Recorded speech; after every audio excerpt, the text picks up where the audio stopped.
Welcome back to Low End University. I am indeed reviewing Thursday here on a Tuesday, but maybe you won't see this until Thursday. 60% of the time it works every time. Bad jokes aside, Thursday is yet another band name I've seen before here and there, but haven't heard one lick of, and I keep getting requests for their song Understanding in a Car Crash, which was the lead single from the band's second studio album, Full Collapse, released back in 2001. It seems this band falls under the emo, post-hardcore umbrella, and writer Newt Briggs of the Las Vegas Mercury said of the song, quote-unquote, "Leave it to the emo kids to turn a split second of underwear-soiling terror into a moment for deep thought and introspection." Let's check it out.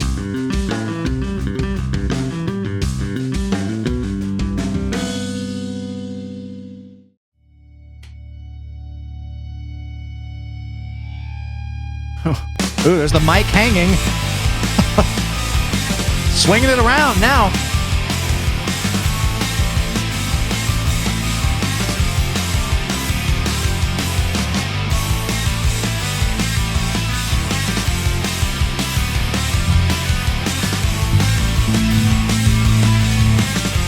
A down to F.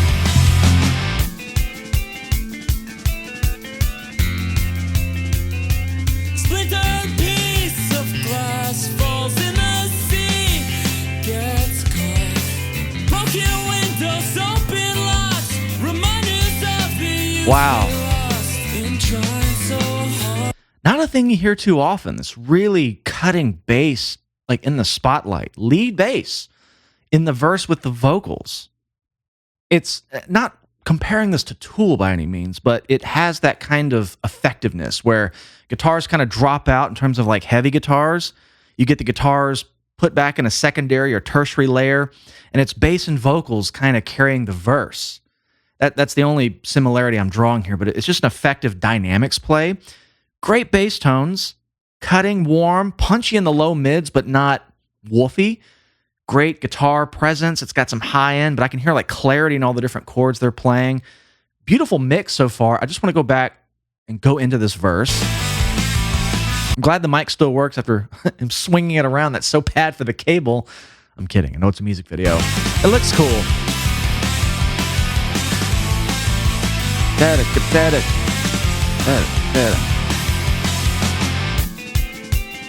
I love this drum beat. It sounds too fast almost for the mood they're bringing you to.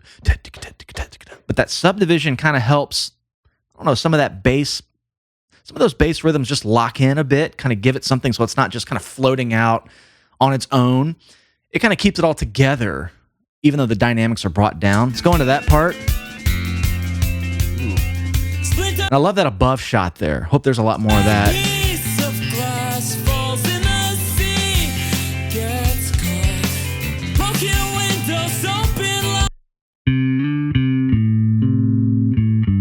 So it's still outlining the same progression. It's just kind of moving around a bit, kind of playing counterpoint against the vocals in a way, but still just giving it some solid wrung out notes to be under the melody. So it's not moving too much. It's not... It's kind of just doing some little movements and going. So A minor, F major, F power chord. Again, it's very reminiscent of the intro. The phrasing's really cool too.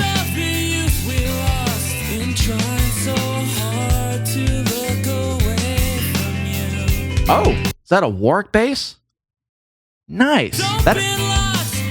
I wasn't going to say it wasn't like Fender, P, or J. It kind of has a jazz bass thing, but Warwicks just have that beautiful cutting, punchy low mid thing. I played Warwick basses for years. I still have some. I still have that green chrome bass, which is coming out, I think, next week for a Limp Bizkit video. Unmistakable tone, but I think that's a Corvette. I can't tell if it's a thumb or a... Let's see. Let me stop it. I think that's a Corvette, yeah, because typically on a thumb bass, those pickups are two bridge pickups. They're a lot closer together towards the bridge. This looks like a Corvette to me, but it still has that chimey, I don't know, something with the brass nut on those basses. You add a pick in, it's cutting through. It's beautiful. Get my pick.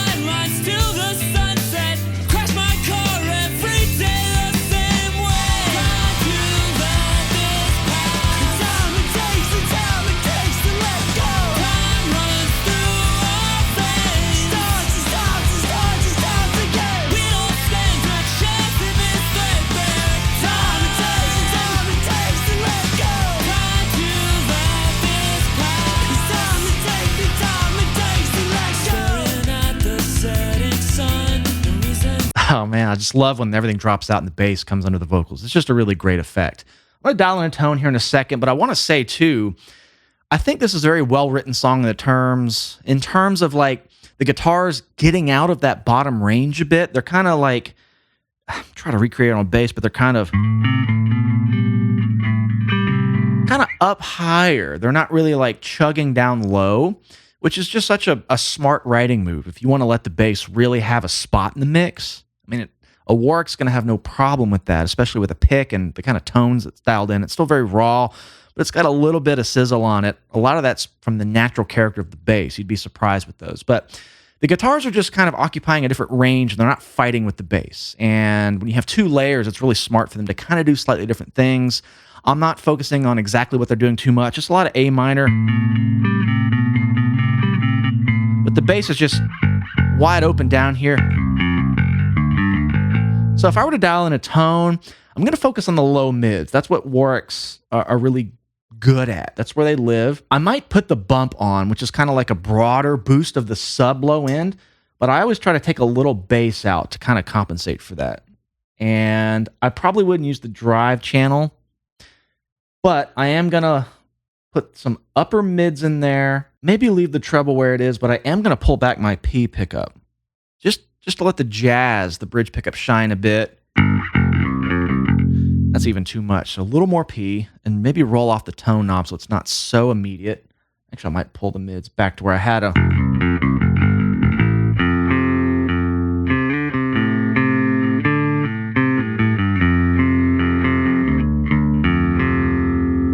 Thinner tone cuts through in these intervals a bit.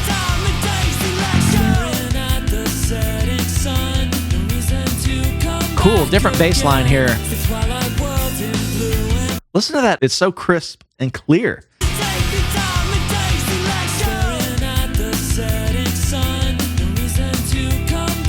Ooh. Okay.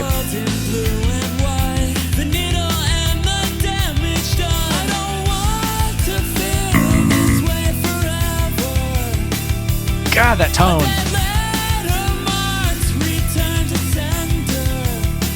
That looks more like a thumb bass, honestly.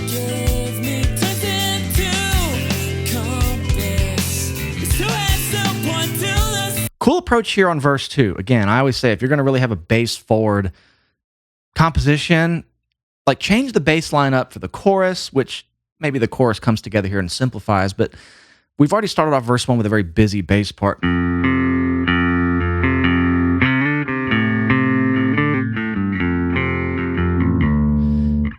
This kind of thing. Verse 2. It's a little bit different, but has an independent line. But as verse 2 kind of goes on, we get to the next chorus. It kind of brings back the charm of verse 1. So just creative stuff. Very effective. And I think the drum beat changed right when the bass line did.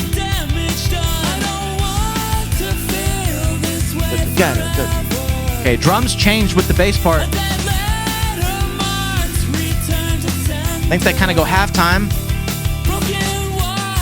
Yeah. So the rhythm section here, just on top of it, great. They're very cognizant of what each other's doing. There was attention given to how the parts go together, how they reference previous parts, and I think they're tuned down. I hear that low D, so I might screw with that, but that low D is beautiful. It might just be drop D.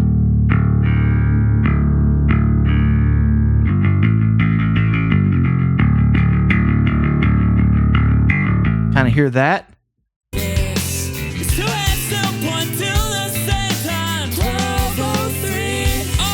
Dual vocals, great. Yeah, this is bothering me. I swear it looks like a thumb bass. That's definitely a thumb bass. Now that I see the upper horn, I guess the pickups are just maybe they're a little more spaced out on the 4 strings. I feel like the 5s are a little closer together. But there's been so many iterations of that bass throughout the years, so you never know. Either way, it's the Warwick sound.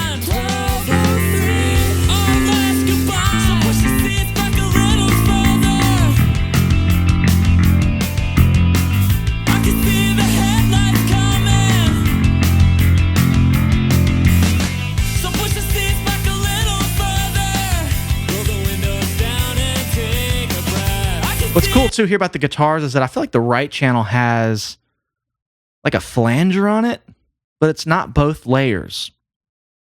So it really creates that wide stereo image. Just doing two different things on guitar already does that. But sometimes when you put an effect on maybe one layer, not the other, it to your brain, it just kind of puts everything very stereo. Well, it's already stereo, but very surround, I suppose. I think it's just on this right channel over here. If I'm hearing that right? Wow, you kind of hear it?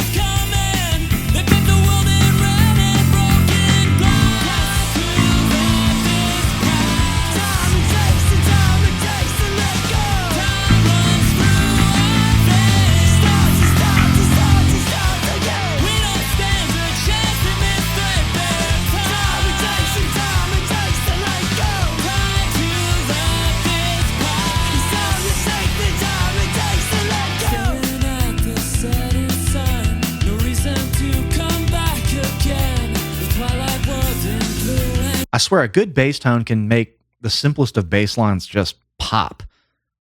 It's so simplified here, this kind of B bass line, because we have then there's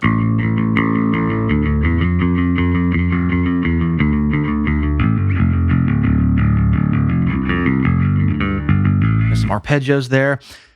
They're either in D standard or drop D. It's kind of hard to get a long enough view to see. But I've got the low D here if I need it.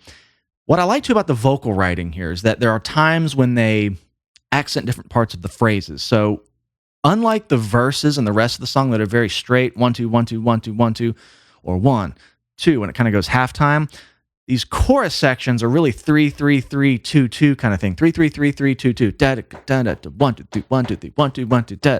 The song started off like that, but you don't hear that type of rhythmic accent or phrase until that one part. What's cool is the main lead vocal kind of ignores it. It's just going 1 2 1 2 1 2 with kind of the phrasing, but those backup vocals go da da da da. So so it's kind of hemiola against it. So cool phrasing between the two vocal layers, and then sometimes the lead vocal will do it in tandem here, like.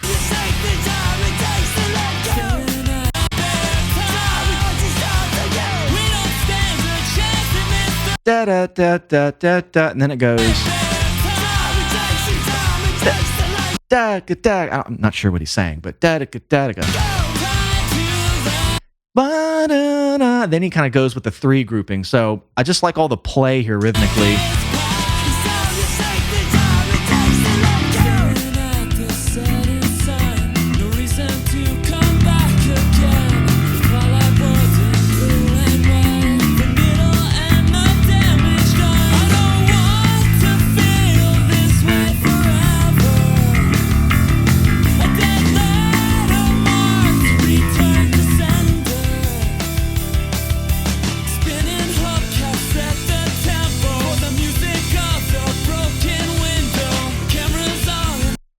See what is going on there.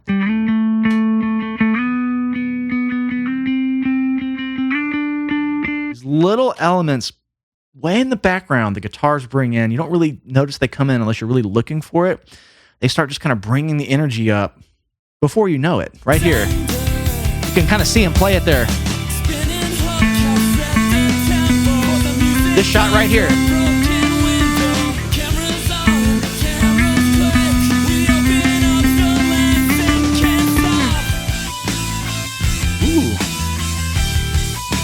Kind of the anticlimactic beat drop. I was expecting it to just get really heavy there. Guitars are really high, bass is low, so it leaves that middle range in the sonic space completely open. It feels kind of hollow here, but I think that's because they're going to bring it really, really back here in a second. My guess. So you expect it to hit here. It's kind of hollow, so like not yet.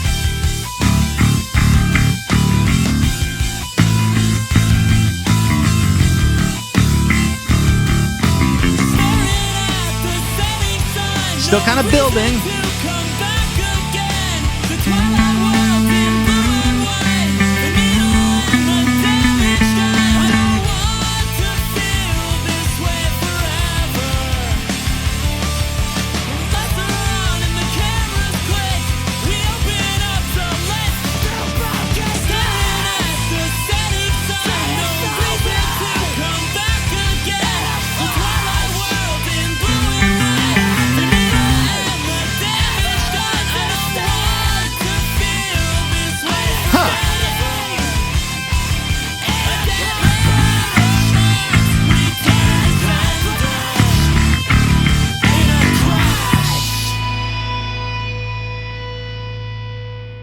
interesting.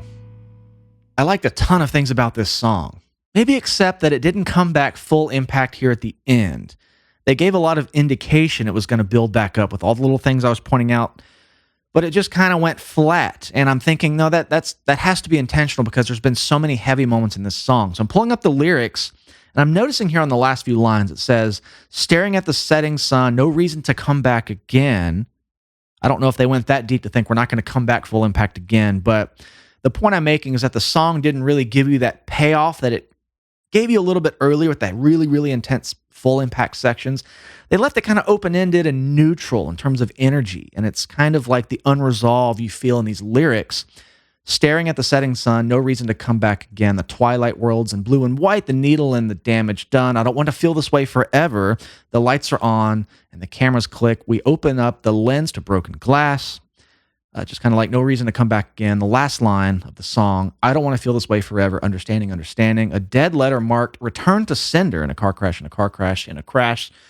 So I don't know. There's like this tethering of that open-ended in the lyrics with maybe the composition style and the energy they leave you on. It's still high energy, but not like it was. So just a dynamics play in terms of the storyboarding of the song. I found this to be interesting. I really love the bass presence in this mix. Warwick tone, what else can you say? But I like that they reminded you that the bass was important in a different way than typical with maybe starting the song with bass by itself, which is a great way to be like, hey, the bass is here. You're going to pay attention to it the rest of the song because we've shown you it's audible, it's here, and you can't ignore it.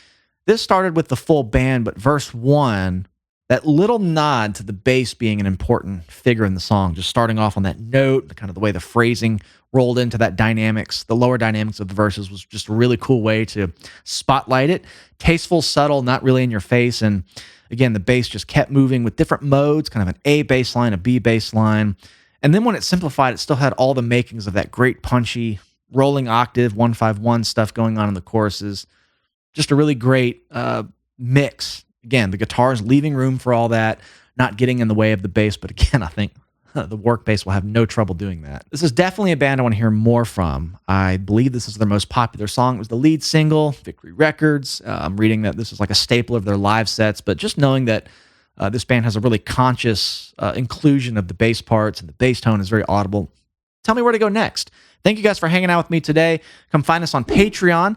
I do full album reactions there. Almost at episode 40 coming up here in a few. We have a merch store now, shoplowen.com. Get you some swag. Make sure you subscribe to the channel. I love you all. See you in the next one.